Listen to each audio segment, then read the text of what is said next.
The following is a fan-based discussion. All properties discussed are property of Toei Inc., Bandai, Hasbro, and Subaru Productions. Hello everyone, and welcome back to another episode of Tokutalk. This is not our second take. It never is. Nope. Tokutalk. Today is hosting. Today's episode, I want to talk a little bit about the future of Power Rangers because of the announcement that was recently put out in Screen Rant of the Hollywood Reporter regarding the plans that they have for a new Power Rangers cinematic universe, spanning both film and television, and it's officially in the works now. It has been rumored for some time now that, because the last Power Rangers movie, a lot of people liked it, but it flopped horribly. It made absolutely no money. And so they were like, well, we tried updating it, and that didn't work. And I remember them saying that it was going to be a 5-movie series because, once again, that just goes to show the nearsightedness of the entertainment industry sometimes. We're going to make a whole universe. It's going to be great. There's going to be 5 movies for this franchise. How's that dark universe going? I was thinking the same thing. The Mummy and nothing else. Because that was atrocious. I know. I saw it. I saw that in the theater. I'm so sorry. Me too. You know what? I'm also sorry. I'm also sorry. That movie sucked. I'm also sorry. That movie sucked. Anyway, back to this. But, back to this. So, it has been rumored for... This is one thing I find a little strange. It's like, well, we're going to do 5 movies. Oh, that didn't work out. So let's do it again, but this time we're going to do more stuff. Surely there's no way this can backfire.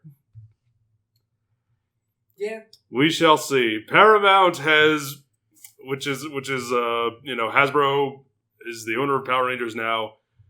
Production company eOne, Which is New Zealand based. which is the one that is which is the Paramount production company that is handling this. Yes.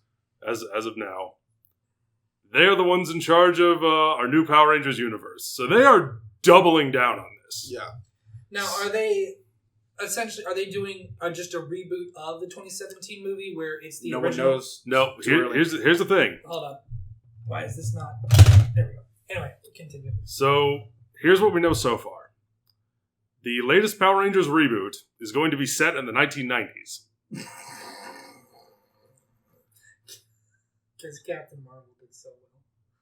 It made $1 billion. It absolutely did well. Let me rephrase, because Captain Marvel was so good. It was average. I thought it was okay. That's my point. Anyway. It made that much money, it did something right. Yeah, it had the Marvel logo. No offense to Captain Marvel, but... He's not wrong. I know he's not entirely wrong, but there are a lot of people who love that movie. And they're allowed to. I love the 2017 Power Rangers movie. I'm not getting a fucking sequel. I get to be better. But you are getting a reboot. Yay. So anyway, 7 There are plenty of movies I'm bitter we're not getting sequels to, but so we also have a director. We have a director / Kevin Feige for this universe. Oh. And that is Mr. Jonathan Entwistle, who most recently, I don't know if either of you have seen this, but the Netflix series I Am Not Okay With This, that stars Sophia Lillis and I White have Olaf. seen it on Netflix, but I have scrolled past it every time. I've never watched it. Sounds like everything on Netflix. Yeah. Sounds like everything in their library. Moving on. But he created and directed every episode of that show. And from what I've heard, it's a pretty good one. I've heard nothing but positive things about it. Haven't watched it myself, so I can't speak to its quality. Has he done anything else? A lot of short films, and he also did 5 episodes of the Netflix show The End of the Effing World, which I have also not seen. Which I've heard it's from what I've gathered, because I haven't seen that either. Those two shows are very similar in tone. But yes, Jonathan Entwistle, he's an English director, producer, writer, and he is our Power Rangers Kevin Feige now, going forward. He'll get the teenagers with attitude part right, is what I'm gathering. Well, so we shall see. Pause. Marcus, what do you think about what he's given thus far? I'm not excited for period pieces sets in a time that I remember. Because I was there. Does it make you feel old? No, not that. It's just, I was there. Why are we doing it in the 90s exactly? Well, because Power Rangers was... Here is what Entwistle has to say. He says, "This is an unbelievable opportunity to deliver new Power Rangers to both new and existing generations of awaiting and adoring fans. We'll bring the spirit of analog into the future, harnessing the action and storytelling that made this brand a success. So that's what he has to say. See, I think it can... My issue, or my concern, or my question, whatever word I don't know I'm trying to use, they're making an original team, or are they adapting? We don't know yet. No one knows anything. As far... What I'm going to guess, and this is where all the speculation comes in, because details are sparse at this point, they're probably going to do... It's going to be the original team again. It's going to be our Mighty Morphin team again. And it looks like they're going back to where it all started. So it sounds like it's going to be an adaptation of an adaptation. Seems that way. Which is fine, because it worked. They're rebooting Mighty Morphin from the looks of it. It worked in a lot of places in the 2017 movie for an adaptation. That was an adaptation of an adaptation. But I understand Marcus's trepidation, I guess, for having to be set in the 90s. I mean, the past couple of years, because who knows when this movie... I'm not going to say that, but I mean, anything could be. But you look at the past couple years throughout pop culture and how the 80s has had so much of a resurgence. By the time this movie comes out, it's probably going to be the 90s' turn to shine again. I don't think the 90s are really left. They have and they haven't. It really feels like they didn't. I mean, you got people our age that are in charge of, making movies and whatnot now, or they're the ones directing them, I should say. And I don't want this to be that's what they grew up with. So I'm just worried that this is going to be less. I'm worried that it's going to be Captain Marvel in terms of it took place in the 90s, which was the setting of that movie didn't matter. It's just that it wanted to make references to 90s things to get that nostalgia bone tickling. Like, for God's sake, she fell into the roof of a Blockbuster, and it just pans to the logo of a Blockbuster, going like, "Remember Blockbuster?" That's not the vibe I got, but that's the vibe I got because when the logo was front and fucking center, it made me laugh. I thought it was a fun scene. No, the fun scene was her shooting the cardboard cutout. I'll give you that. But just the fact that it panned down and this Blockbuster took up 70% of the frame. I mean, that immediately let you know what time period we're in. But let me ask you, but on the subject of that, do you remember, Marcus or Matt, in the 1998 Godzilla film where they're in Madison Square Garden and all you see are like dated 90s product placements everywhere, whether it's a Blockbuster sign or Yasta Cola or like Sprint or something like As that. the youngest person here, what the fuck is Yasta Cola? Exactly, but Sprint it was a product that existed. Still around. I mean, like it was that logo of the time period with like that particular version of it. There was also like a Virgin Mobile store. My thing is them trying to do some type of cinematic universe, trying to tie his TV show. Which... I was gonna ask, like, what is a '90s product you think they're gonna plaster front and center on this thing? Other than Blockbuster. Other than Blockbuster. I have a feeling Blockbuster. What do you think? No, what I'm thinking of a lot of my stuff is I keep thinking early thousands. I see my Dunkaroos. I don't think there you go. I don't know if it's going to be a particular brand, but I think it's just going to be a bunch of random stuff, like random dated technology, like a Game Boy or a flip phone or a brick phone or whatever the fuck. But Lisa Frank school supplies, a Nokia that kills somebody. There you go. This is our new weapon. It shoots Nokias at people. It works. It's the Samsung Galaxy Note. Anyway, my thing is, if you're going to do something like this, we have the comics. The comics do exceedingly well. Yeah, and they're set in modern era. He said they're doing well. He didn't say they were good. He said exceedingly I said they were good too. They are doing exceedingly well for that's something maybe for a comic, maybe. Yeah, for a comic that doesn't have Marvel or DC's logo. We're talking about film and television, which is a completely different audience. That's fair.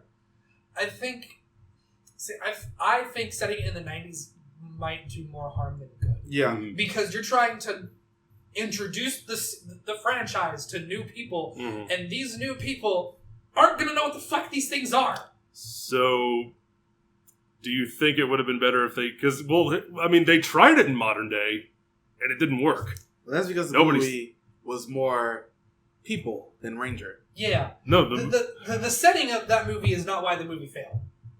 The point is the movie wasn't that good and nobody cared.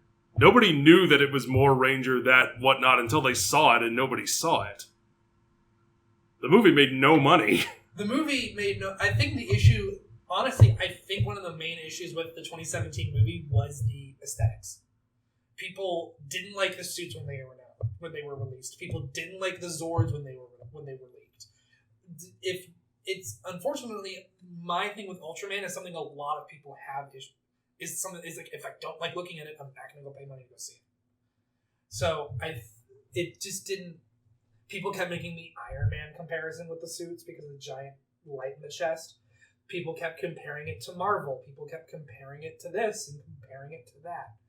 It had no way to set itself apart from really anything else. Say, that was like, what people are you talking about? The general audience. Are you sure? Yes. Because I feel like most general audiences don't know what Power Rangers is. Most general audiences don't know what Power Rangers is. We know what it is, and people we know what it is. No, most general audiences are at least familiar with the title. They have an idea. They may not be... You remember how big it was in the 90s? It was everywhere. But again, that's in the 90s, not as opposed to now. And then we're arguing what qualifies as a general audience. Because general audience is every age range. Every age range. There are more people... The general audience are the people who are not us. That's what I mean. I'm saying there are more people who are old enough to know what Power Rangers is and have lived through its rise. It's zeitgeist, people who were alive in the 90s. Now, that's not just kids who were alive in the 90s. The parents who had to buy it. The grandparents who had to buy it, who are still alive from the 90s. The kids who are growing up watching Power Rangers today in the early 2000s and the late 2000s. Power Rangers has been around for so goddamn long, it is a staple in pop culture. So the general audience knows what Power Ranger is generically. What I'm saying is that because it came during the 2017 movie, the 2017 movie was released pretty much near the peak of the MCU, or what could be argued was the peak of the MCU. Because 2 years later we got Infinity War. No, the next year. Yeah. No, that's right. Endgame was 2019, not 2020. Yeah. So the next year we got Infinity War. I know this year feels exceedingly long. Fuck. Anyway, but and then the DCEU was around. The Dark Universe was trying to, that was the same year. I said the Dark Universe was trying to become a thing. Everybody was trying to be... a few months later. Everybody was trying to be the next major motion picture universe. And I know Power Rangers wasn't trying to be a universe, but... It was trying to be a film series. It was trying to be a film series, but because of the MCU, some people can't tell the difference anymore. Unfortunately, some people cannot tell the difference between a film series and a connected universe anymore. Because that's what everybody's trying to do. But we're digressing from the point. Thankfully, not everyone is trying to do it. But it will be the first one, as far as I know, that is connecting a series, a television series to a movie franchise. Which, honestly, no offense, DC should have done 5 fucking years ago. When the CW was not dying. I disagree. I like that the things are separate. Oh, they're not anymore. Yeah. They're in name only. In name only. Yes, I know he showed up in the crossover, but let's be honest, they're not going to do that. No, they're not. I'm not saying they're going to do a crossover, but it is the first thing that applies that it is possible. It is possible, yes. You're not watching... You're not going to see Jessica Jones show up on the next Avengers movie. No, because those were never connected to begin with. Kevin Feige had nothing to do with the Netflix shows. They were never connected. I'm not saying he did, but the shows themselves are written to kind of be one way or could be interpreted one way or the other. Nope.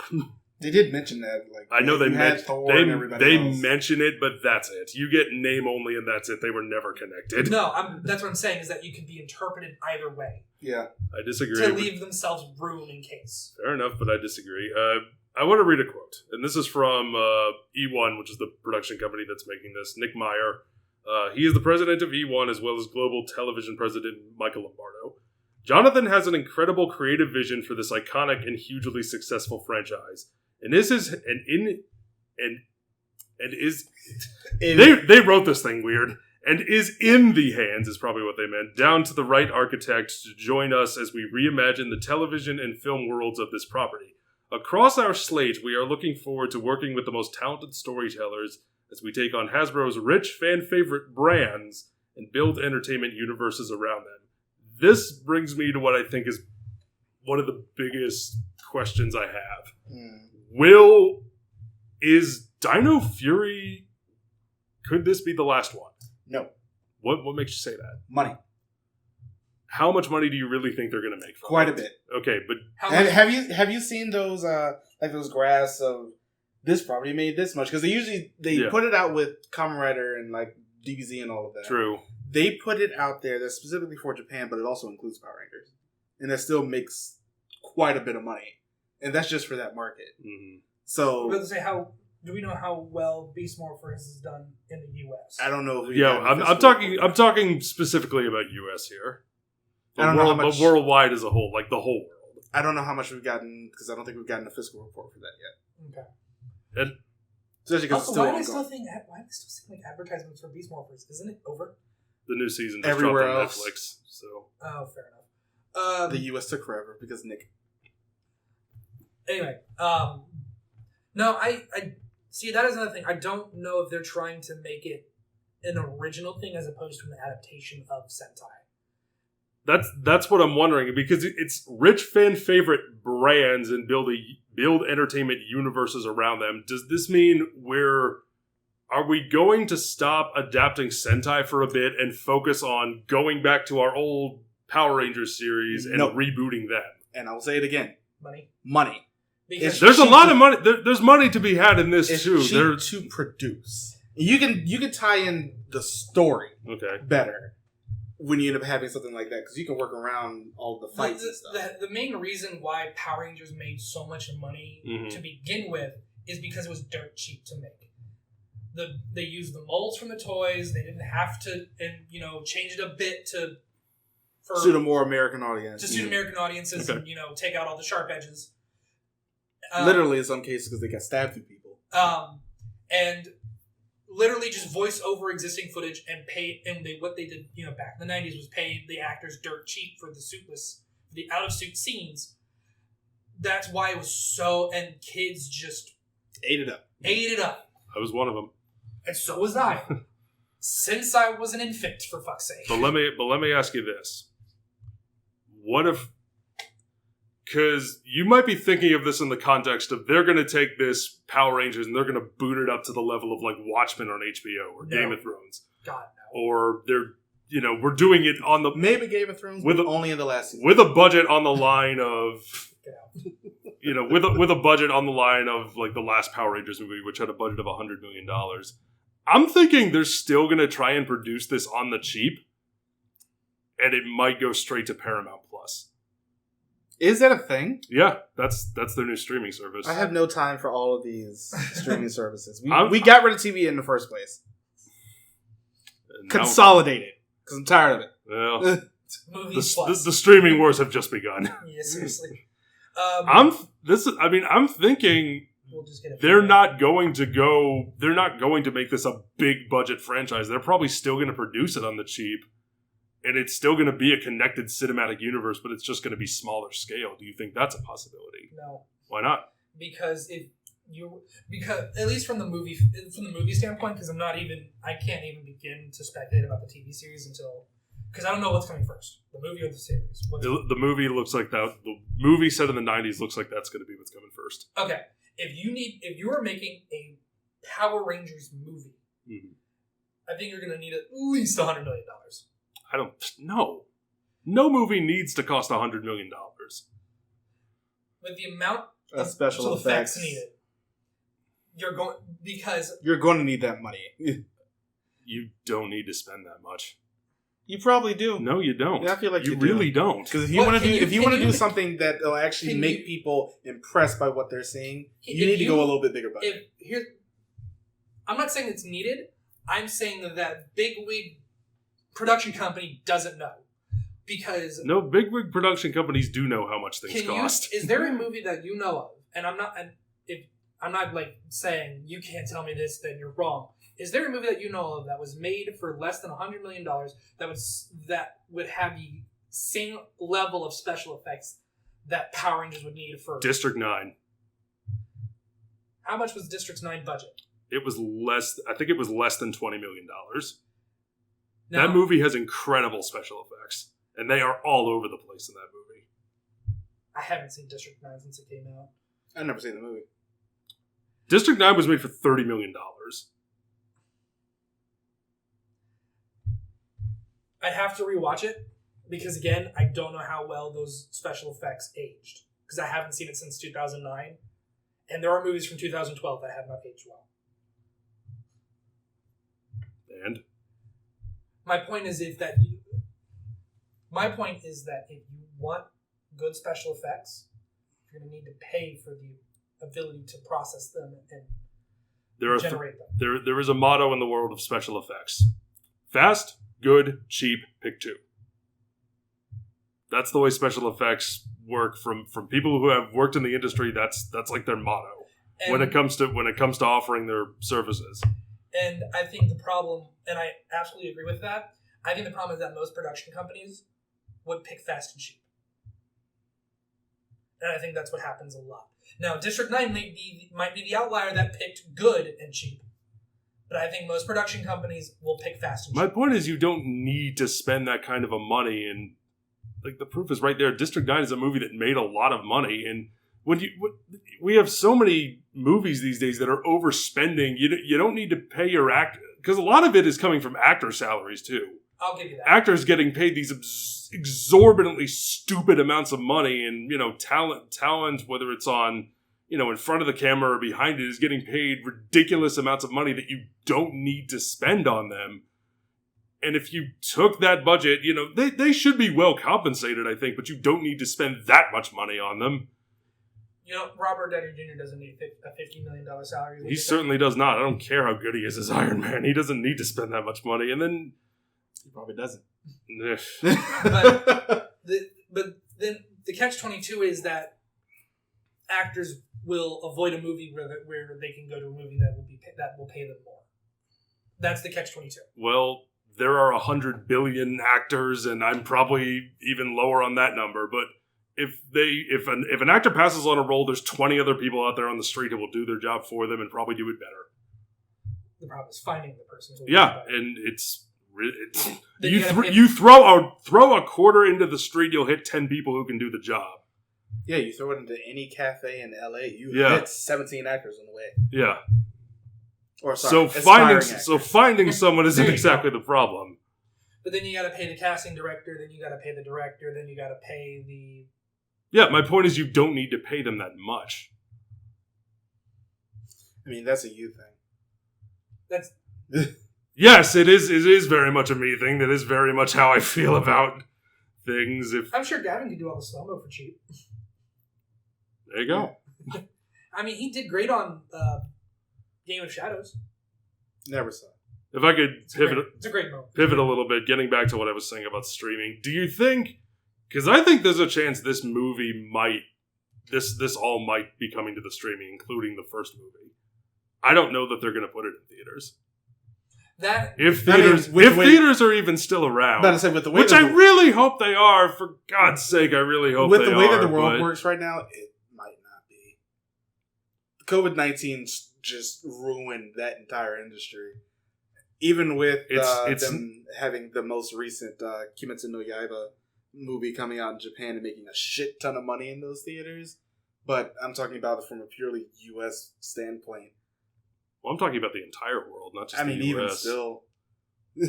Unless they end up doing like strictly drive-in or something like that. It depends on the state of the world when the movie comes out. It's very much so. There are too many variables to consider. Which at this point could be anywhere from 2 to 5 years away. Yeah, something tells me it's going to move slowly to... Or maybe even 5 to 6 years away. It's only because we all saw what Trolls 2 did, even though that movie was trash. Well, that movie didn't make any money. I thought Trolls 2 did. No. It went straight to streaming service, but you did have to pay for it. But because no premium VOD movie has worked so far. None of them have made money. But as far as I know, they didn't have to report their numbers. I haven't heard anything about the numbers that they made. Well, nobody ever has to report their numbers. So we don't know how much money it made, is my point. Well, they've said, I think they said it was like 90 million, but I've also heard reports that was greatly exaggerated. Is that just in theory? Yeah, I don't even think we have those numbers. Because it went straight to streaming services. Because, that's box office. We don't know the streaming services numbers. It just broke a whole bunch of digital records. So we don't know how much money it made streaming-wise. So it could have been vastly successful there, but we don't know. According to insiders, it wasn't that much. But, again, that is all. There are too many variables of where the state of the world will be, where the state of the country will be when the movie is available for release. Will there be theaters left? Will there be drive-thrus? Will there be nothing? And we're still in lockdown? Who the fuck knows? We shall see. But in conclusion, is there any chance that we think this could work? Matt? Anything's possible. Yeah. It depends on the approach. It depends on the approach, and it depends on the execution. Are you at all excited for this, either of you? It's hard. With the information that we have so far. It's hard to be. I haven't seen any of the things. Because I've been heartbroken before. I've never seen any of the things that the guy has done. Yeah. So I don't have a base to go off of. I have no baseline. Well, and a director does not. A director can make or break a movie, but can also not make or break a movie. Yeah. There's not enough. We don't know who's casted in it. We don't know nothing. We got nothing. So there's nothing to be excited for except the idea. And the idea is nothing right now. No offense. But do you understand what I'm saying? I do. In the words of Robert Meyer Burnett, don't put your universe before your story and your characters. Yeah. Just when the MC, everyone likes to, because Marvel is the most successful example that we have. So that's what. Let me finish. Sure, I know so that's what everyone likes to point to and say, "Do that." See, they did it. It was easy. It was not. You have no idea how hard it is to make a good movie. It's one of the hardest things in the world to make a good movie. And they weren't making... Marvel succeeded because they had a plan, they stuck to it, they weren't reactionary, and the movies were good. People liked... On the whole. People liked the movies. Let's look at the genesis. Iron Man 1 wasn't a movie marketed or even whispered as the beginning of a connected universe. Precisely. It was just Iron Man. And if you left when the credits started, you wouldn't have known either way. It was just a good movie. But if you stayed and then fucking Nick Fury showed up and you're like, oh, sequel. But then sequels. But even if the movie had bombed and it never got a sequel, they could have just tried again in a few years. Yeah. I don't like that they are announcing, because everything these days, it's like, we got to make it a shared universe, we got to do this, we got to make money. Just focus on making a good movie first. Yeah. Just make a good movie, see where it goes. If you have if you got a plan for a cinematic universe, good, stick to it. If the movie's good, people will come. Build it. Precisely. That's a good movie. Everyone should see it. Field of Dreams. Yeah. Why was I thinking Prince of Egypt? I don't know. Let's let my people go. I heard they also had a line like, "Build it, they will come in there." No. It's been a long time since I've seen Prince of Egypt. Good movie, apparently. It is a great movie. It is. Great soundtrack. Yes. Oh yeah, really good soundtrack. Anyway, those are our thoughts on the announcement of the Power Rangers reboot. And I will also connected universe. Stop taking such things at face value. When you have some certain online publications, I won't say a name. Oh, I will. Go for it. Do not ever listen to anything by Cosmic Book News or We've Got This Covered. Ignore them. I will also say for it, they are notoriously wrong all the time. The Illuminati thing, where they said that Toei was ending its thing. Well, Hasbro was ending its partnership with Toei. I'm sitting here like, they had no sources. Oh, yeah. I totally forgot about that. That's another thing. If you read something online, please don't just read the headline. Look at the source. Because that article was strictly, I have an uncle that works at so-and-so. I have an uncle that works at Hasbro who told me this thing in secret at 3 a.m. after he took 5 shots of bourbon. Was that the actual sentence? Because I'd believe it. No, but bourbon fucks me up, so, might as well. Yeah, fair enough. Yeah, just one of those things. You can't take everything at face value, especially because that apparently happened months ago, and we've heard nothing since. Yeah, I totally forgot it existed. Totally forgot about that. All right. Because the only reason I knew about it in the beginning is you told me and 3 people on Twitter asked. And then I just copied what you said. This is essentially my uncle who works at Hasbro told me this. We're not. If I could amend my statements about Cosmic Book News and we've got this covered, I'm not saying they are. I'm not saying everyone who works there is terrible. I'm not saying they don't do good editorial work. I'm not saying anything like that. I'm just saying when it comes to their news stories, take it with a grain of salt. No, the size of this table. I would say just ignore it when it comes to their news stories, especially because they have said a lot of stuff in the past, and all of it has turned out to be wrong. Yeah. Consider the following. Check the source. Yes, please. Yes, I did use a Bill Nye reference there. Appreciated in this context. But as always, that is our thoughts. Whew. It was more exhausting than I thought it would be. Seriously. I am hesitant. Yeah. That's all I'll say. Yeah, pretty much. Let us know what you think in the comments down below. Follow us on all the things, including our new Twitch channel, twitch.tv/the Tokucast. We'll be streaming hopefully once a week, depending on, if work fucks us over, which happens sometimes. We'll be doing a special stream for Halloween, if this comes out before Halloween. If it doesn't, you can watch it on Twitch or you can watch it on YouTube. We'll upload it to both. It's coming out tomorrow. Okay, that's right. Follow us on twitch.tv/the Tokucast. We'll see you guys next time. Bye, everybody. Bye.